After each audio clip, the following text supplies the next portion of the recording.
We're just making sure we've got him kind of on a good schedule where want to get him up to speed as quickly as possible as far as just making sure he's peaking on the 12th, but just kind of being smart with him today. Where does Raymond Calais' injury and move, where does that leave you with running backs and with returns? Yeah, you feel terrible for him. He was really doing a nice job, and it's a bummer that really occurred. Was really pleased with the progress that he made, and he had put in so much work with Coach Brown. But we feel good about the group that we have right now. We're going to continue to evaluate it, but thought both Jake and Xavier showed some really good things, and then we know the confidence that we have in Daryl. And then just on the returns, working through that right now. Yeah. What do you see from your tight ends group? Yeah, Higbee does a great job, Lindsey, being able to lead the way. He's been a productive player for such a long time, and I think he's feeling good. He really battled through a lot of different things last year that's really a credit to his toughness and his resilience. Johnny Munn, I think, is ready to take on a bigger role, and then really guys are working to establish themselves behind those two. Sean, what was the energy level like today? Did you feel like you guys got some intentional work in? I saw you break them into a huddle a couple of times. Yeah, it felt a little flat. And so we can't afford to have that. The sense of urgency's got to go up. We're going to be here before we know it on September 12th. But the guys always respond. Sometimes it's hard to get a gauge. Been a couple days off, but either way, expect to have a little bit more sense of urgency from our group. Does that feel any different? Is that kind of like the same as it's been every year, kind of the rhythm of training camp, or does this feel different? Yeah, it's hard to say. I can't really remember exactly what it feels like, but I think we want to have a little bit better urgency, just more crisp. There was a lot of good things today, Gary, but there was a lot of things that are reflective of, good teams don't beat themselves, and we had too many self-inflicted wounds, and really both sides, but there were some good things on both sides, things that you can always learn from, but sometimes just the overall energy, I just want to feel a little bit more. Will you have to, obviously with waiving Devlin Hodges, Bryce, I assume, will be your preseason quarterback. Will you have to activate John also? I know you said you weren't planning on playing. Yeah, he'll be ready if need be. He will be. But you're not planning on playing him? I'm not planning on playing John. So what is kind of the last preseason game? What are you looking for? Or is this just a few spots on the roster you're trying to decide? Or yeah, there's it's important to a lot of guys, and we are trying to still get some things figured out. Feel good about a lot of the positions, but it's a never-ending competition, Gary. But it's important to a lot of guys. Want to make sure that you help them, do as well as they possibly can. And in some instances, it might not necessarily mean for us, but putting good tape out there for the rest of the league. So it is important, and it's important to us. Speaking of that, Xavier Jones, there are a couple plays that were called back, because of penalties that he had. And he said after the game, that's on film. The coaches can see that. They saw what happened. So forget the stats. Sure. Is that true? Is that how you you guys look at it too? Absolutely, yeah. The stats have nothing to do with how we evaluate guys. They can only control certain things, and if a guy did a great job within the framework of his role, even if it didn't mean, that the play resulted in success for us, you do take that into consideration, and that is one of those things that you for sure, don't look too far into it, because all he could really do is, do what he can with the ball, and sometimes you're a victim of, whatever happens with the other 10. So when you look back at the film, what do you see from Xavier and Jake? Yeah, I just think same thing after the game, Lindsey. I thought they both did a nice job making plays with the ball in their hands. I thought Jake had some good, tough runs early on where kind of created on his own. And then, I thought Xavier made some good plays in the pass game. I thought as he got some more touches, you could feel he got into the rhythm of the game, and positive from both those guys. Do you get the sense that those guys are going to be able to contribute and be ready for week one, or do you get the sense you guys might be kind of looking around seeing who's available? Yeah, I think we're still in the process of figuring all that out. We got a little bit of time. Daryl is a guy that's been established and done some good things, but I was pleased with both those guys, and Thomas does an excellent job leading that group. All right. Thanks, guys. Thanks,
it seems like you and Van Jefferson have really started to find a rhythm and what his window is, especially on some of that perimeter stuff.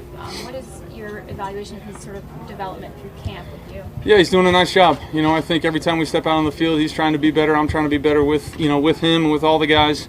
We're just trying to maximize our opportunities. That's what he's got to do and what he continues to do. When you get those chances, whether you succeed or you don't in the drill or in the practice, learn from those and make the correct adjustments going forward or keep doing the things right that he has been doing. So I'm happy for him. I'm happy for all those guys. Practice is an intense environment. It's a learning environment, and our guys are doing a good job of that. What have you seen from Tutu Atwell as this has kind of progressed? Yeah, he's done a nice job. I watched him closely in the game. I thought he did some really nice things, threatened some people with his speed. Was sudden at the top of some of those routes. Did a nice job catching the ball when it was thrown his way. So, he's just developing. He's another guy that every opportunity he gets is going to be a huge plus for him. And making sure that he learns from those. Have you ever worked with a receiver that slight, in terms of? And if yeah. So what's the difference when you're dealing with a guy like that? And you just go play, and you trust those guys to use their special traits to get open. There's big guys that can be open with not a lot of separation. Smaller guys usually need a little bit more, but those guys are usually better at creating it. So you just let those guys go out there and understand what their traits are and how they're going to get open and how they're going to run routes, and then just throw the ball accordingly. We've seen Sean stop practice a few times in recent practices to talk seemingly about mental stuff. Is that kind of how you saw it? A little bit of everything. I think we're always pushing each other, and he's pushing us. As an offense, we're trying to push our defense. I know we're getting pushed big time by our defense. Having to play against that defense that we go against every single day is as good a test as you're going to get in this league. And his job as a coach is to push us as players. So that's what he's doing. We're out there pushing each other, doing everything we can to get better each and every rep. Matthew, back in 2016 when this offense, Shanahan, McVay, was starting to sort of pollinate across the league and really run in its iterations, what were your impressions, just as a student of the game, Mm-hmm. what were your impressions of it and how have you seen it change and evolve? Yeah, I think early on, before this year, it was really unlike anything I had ever done. So from afar, I was, wondering how they got all that done, to be honest with you. And, being inside of it now and being able to be a part of it is pretty cool and see how it all happens.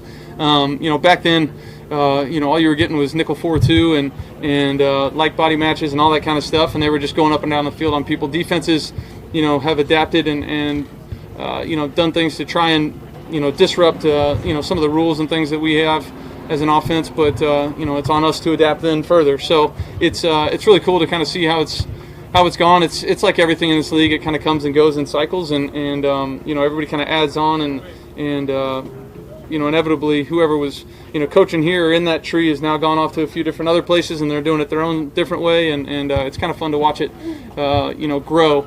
But at the same time, this league is always changing, and there's going to be new versions of offense and new versions of defense every single year. Now that you're in it, obviously, and seeing like on the ground how it spreads and changes, are you, because of what the Rams run on defense and getting to go against that type of juxtaposition, do you feel the offense able to sort of evolve in real time? Yeah, I think the biggest thing is it creates a lot of communication, and that's where, the guys up front, myself, guys on the perimeter, we all have to be on the same page. We have to know what we're getting from a defense when it comes to, their personnel groupings, what kind of fronts we're getting, all those kind of things, and how we target, whether it's a pass protection or a run play, whatever it is, we got to be on the same page, and that's where communication is forced, and it's really important, and our guys have done a great job up front of handling that kind of stuff, and it's kind of like a conversation at the line of scrimmage sometimes on what we're getting and where we need to go and do all that, and so I'm happy with that.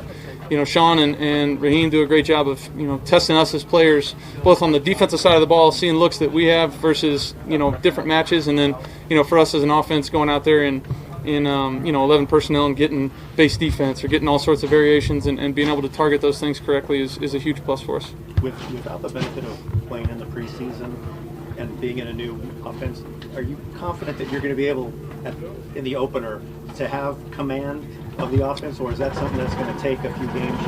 Yeah, I hope I'm getting better in this offense for 5, 7, 10 years. I hope that my first game on September 12th isn't my best game as a Ram. I'd love to have a great one, but I hope I get better and better in this offense with all these guys, with this team, as it goes. You've looked at it, kind of across the league. When guys, change spots, there's some really highs, there's some lows, there's some things that we're just going to have to battle through and keep working. And that's days like today, you have maybe a tough period here or there, and then you got to keep battling. You can't just friggin' hang it up and go in. So I was proud of the way we practiced, and battled today. Everything wasn't perfect, but that's what it's out here doing. And the season is going to be the same way. There's going to be some great games. There's going to be some games where we need to learn from them and all that. But I'm going to do everything I can to be ready to play pretty darn good. You probably don't concern yourself too much with the details of roster decisions, as the coaches and front office are entering that period. But in general terms, is there anything different about this period, or just kind of looking at those decisions here than in Detroit, whether it's the talent here or the approach?